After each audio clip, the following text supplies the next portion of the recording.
2 Raja-Raja pasal 15 ayat yang pertama sampai dengan ayat yang kelima. 2 Raja-Raja pasal 15 ayat yang pertama sampai dengan ayat yang kelima. Nah, kita akan belajar dari seorang yang bernama Asarya. Bersama saya ucapkan Asarya. 23 Asarya. Lebih keras lagi 23 Asarya, ya. Kemarin kita sudah belajar dari ayah daripada Asarya. Setelah ayahnya yaitu Amasya meninggal dunia, maka Asarya menggantikan jabatan Raja Yehuda, ya. Ayat yang pertama, dalam tahun ke-27 zaman Yerobiam Raja Israel, Asarya anak Amasya Raja Yehuda menjadi raja. Ia berumur 16 tahun waktu ia menjadi raja, dan 52 tahun lamanya ia memerintah di Yerusalem. 52 tahun. Ayo kita bilang wow, ya, 52 tahun, ya. Nama ibunya ialah Yekolya dari Yerusalem. Ayat yang ketiga, ia melakukan apa yang benar di mata Tuhan, tepat seperti yang dilakukan Amasya ayahnya. Namun demikian, bukit-bukit pengorbanan tidaklah dijauhkan bangsa itu. Bangsa itu masih mempersembahkan dan membakar korban di bukit-bukit itu. Ayat yang kelima. Maka Tuhan menimpakan tulah kepada raja, sehingga ia sakit kusta sampai hari kematiannya, dan tinggal dalam sebuah rumah pengasingan. Dan Yotam anak raja mengepalai istana dan menjalankan pemerintahan atas rakyat negeri itu. Nah, Bapak Ibu Saudara sekalian, Asarya yang begitu muda, umur 16 tahun, saudara, menjadi Raja Yehuda atau Israel Selatan. Ketika zaman Asarya ini, maka kerajaan Yehuda itu mengalami berkat Tuhan yang luar biasa, mengalami kejayaan seperti kejayaan pada zaman Salomo. Ketika Salomo meninggal dunia, maka kerajaan Israel itu kan terpecah jadi dua. Kerajaan Israel utara dan selatan, yang utara disebut Israel, yang selatan disebut kerajaan Yehuda. Semuanya melorot, saudara, ya. Semuanya melorot, tidak lagi mengalami kejayaan. Tetapi ketika zamannya Asarya, maka kerajaan Yehuda, Israel yang selatan ini, mereka mengalami kejayaan. Diberkati dengan luar biasa. Mengapa Asarya bisa mengalami kejayaan seperti itu? Kenapa kerajaan Yehuda bisa mengalami kejayaan? Karena pada waktu zamannya Asarya itu ada mentornya yang bernama Sakaria, saudara.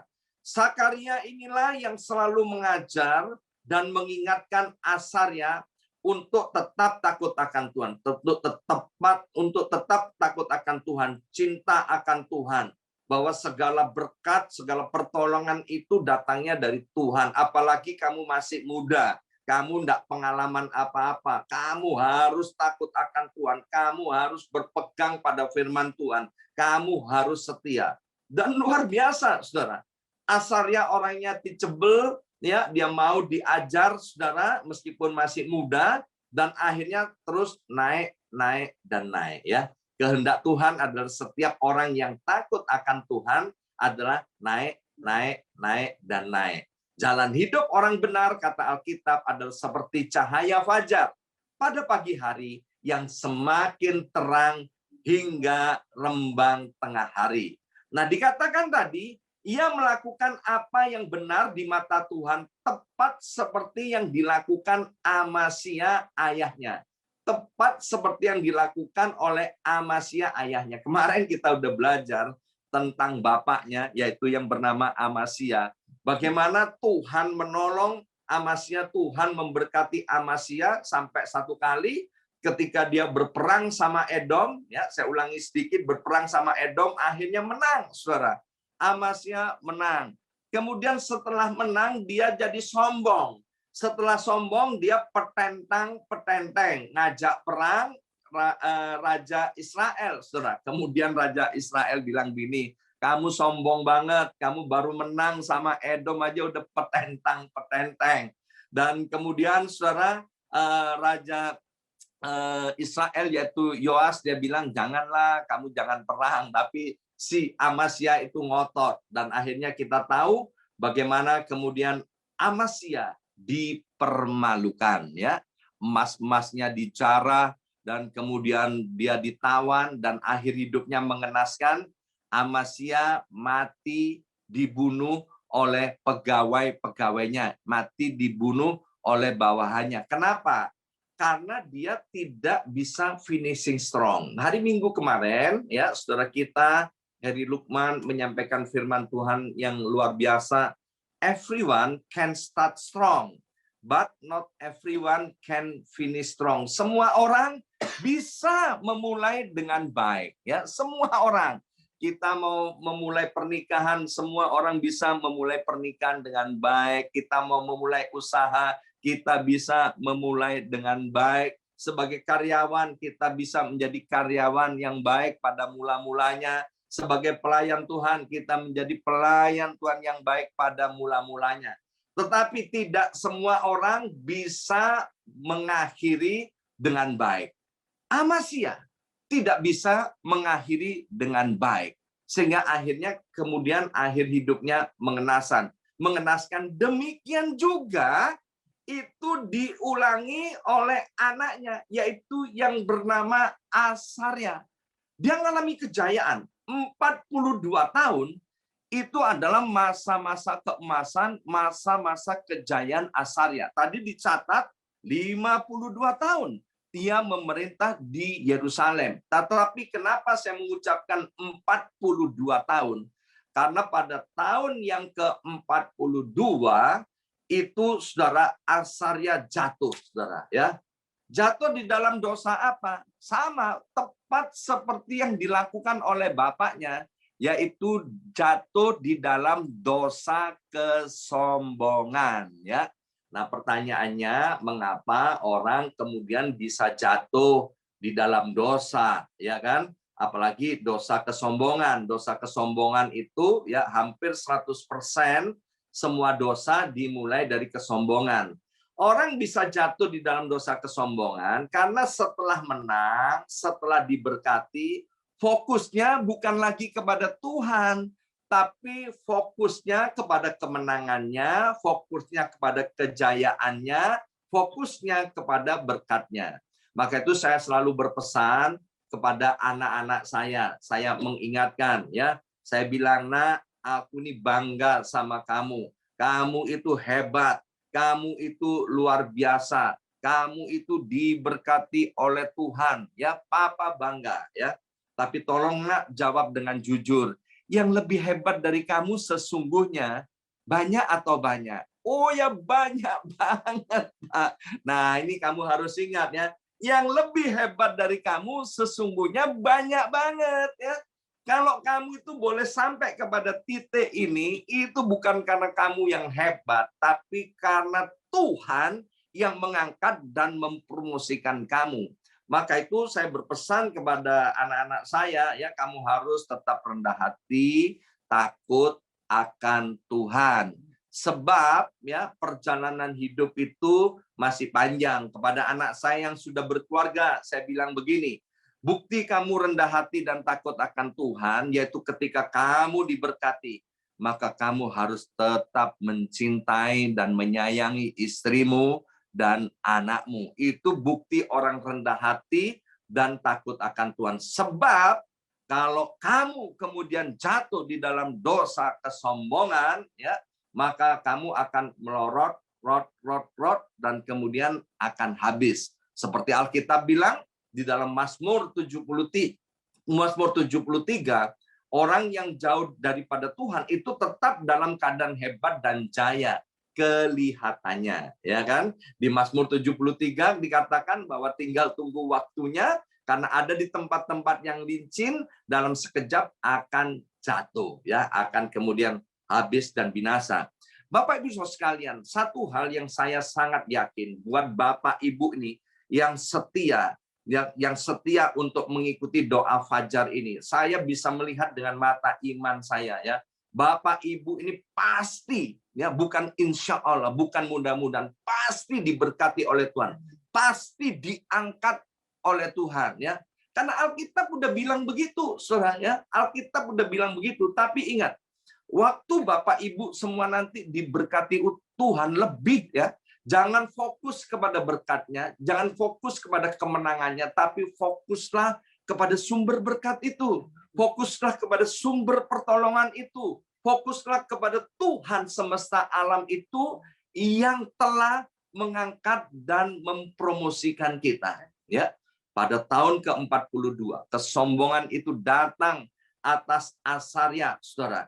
Sehingga karena kesombongannya itu, maka kemudian Asaria, Saudara, kena kusta, ya. Sehingga 10 tahun dikatakan oleh Alkitab. 10 tahun ia sakit kusta, kan kemudian diasingkan, tinggal di dalam rumah pengasingan. Artinya dia nggak mengalami finishing strong, ya. Maka itu Bapak Ibu Saudara sekalian, ayo jaga hati kita, tetap takut dan cinta akan Tuhan. Nah, kembali ke Asaria. Dosa daripada Asaria yang pertama itu adalah kesombongannya, arogan, karena dia jaya, Saudara, diberkati Tuhan luar biasa. Yang kedua, dia juga jatuh kemudian dalam dosa penyembahan berhala. Ya, tadi saya katakan bahwa semua dosa hampir 100% akarnya itu adalah kesombongan, Saudara, ya. Mengapa sampai Asaria bisa jatuh di dalam dosa penyembahan berhala? Karena tadi dikatakan ketika dia menjadi raja, ya, dia udah berlaku benar, tapi bukit-bukit pengorbanan, tempat penyembahan berhala itu tidak dijauhkan. Artinya begini, potong buntut anjing, ya kan? Itu nggak sampai tuntas, nggak sampai ke paling ujungnya, Saudara, masih disisain, ya. Padahal kita ini harus cinta kepada Tuhan itu cinta mati-matian, jangan ada reserve. Nah, karena bukit-bukit pengorbanan untuk berhala itu tidak dimusnahkan, maka menyebabkan Asaria maupun orang-orang Israel itu, ya, orang-orang Yehuda itu juga mengikuti Asaria jatuh di dalam dosa penyembahan berhala. Mengapa tahun ke-42? Karena pada waktu Asaria memerintah di tahun ke-42, maka Sakaria, mentornya itu dipanggil pulang ke rumah Bapa, ya. Ayat yang kelima tadi dikatakan Asaria ada di dalam pengasingan 10 tahun sampai kepada hari kematiannya. Hari ini yang disebut dengan berhala, mungkin di antara kita tidak ada yang menyembah patung, Saudara. Tetapi di dalam Kolose pasal 3, ayat 5 sampai dengan ayat yang ke-6, itu menyebutkan bahwa yang disebut penyembahan berhala itu adalah percabulan, kenajisan, hawa nafsu, keinginan berbuat jahat, keserakahan. Itulah yang disebut dengan penyembahan berhala. Bicara tentang keserakahan, di New York ada satu daerah, ada gedung yang sangat monumental, yaitu Rockefeller Center. Waktu Rockefeller masih masih hidup, Saudara, di atas muka bumi ini, dia kan udah kaya raya. Waktu di interview ditanyakan, Rockefeller, apa yang kamu inginkan dalam hidup ini? Ya, saya kepingin tambah sedikit lagi, ya kan?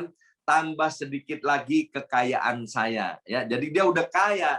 Kapan yang disebut kaya? Ya, kalau tambah sedikit saya akan jadi kaya, ya. Nah, itu yang disebut dengan keserakahan. Ya, kita boleh kerja, Saudara. Kita diberkati oleh Tuhan, tapi mari sekali lagi jangan hati kita fokus kepada kekayaan. Jangan kita fokus kepada kesenangan daging ini, Saudara, ya. Mengapa orang suka menyembah berhala? Mengapa orang tidak suka menyembah Tuhan? Sebab kalau menyembah Tuhan, hidupnya itu harus bertanggung jawab dan mempertanggungjawabkan perbuatannya kepada Tuhan. Dan orang menyembah berhala berasumsi dia pikir kalau tidak menyembah Tuhan, maka perbuatannya tidak perlu bertanggung jawab lagi kepada Tuhan. Itu adalah asumsi cara berpikir yang salah. Ya, kita percaya Tuhan atau tidak percaya Tuhan, pada waktunya akan tiba semua perbuatan kita, baik itu orang komunis, orang ateis, orang tidak percaya Tuhan, itu semuanya harus mempertanggungjawabkan setiap perbuatannya kepada Tuhan. Ya, itu pesan Tuhan pada hari ini. Kita melihat bagaimana takut akan Tuhan, cinta akan Tuhan, diberkati oleh Tuhan luar biasa. Dan ketika Bapak Ibu nanti diberkati oleh Tuhan, diangkat oleh Tuhan, tetap cinta kepada Tuhan. Fokus kepada Tuhan. Jangan sekali-kali kompromi dengan berhala-berhala yang ada pada zaman ini. Mari kita berdoa. Bapa, anugerahi setiap kami ini, Bapa. Hati yang terus cinta mati-matian kepada Engkau. Setia kepada Engkau. Hidup takut akan Tuhan. Anugerah pada setiap kami ini, Bapa, pada tubuh kami, pada hidup kami, keluarga kami, untuk sungguh-sungguh Tuhan sepanjang segala masa, mata kami terus tertuju kepada kami. Ingatkan terus Tuhan melalui kuasa Roh Kudus, bahwa kalau kami ada, kalau kami jaya, kalau kami diberkati, kalau kami mengalami kemenangan demi kemenangan, sesungguhnya bukan karena kuat dan gagah kami, tapi semuanya karena pemberian daripadamu. Karena tidak ada apa yang ada pada kami yang tidak kami terima daripada Engkau. Semuanya itu karena anugerah, karena Engkau telah memberikannya kepada kami. Sekali lagi Bapak, buat hati kami semua untuk terus berpaut kepada Engkau selama-lamanya.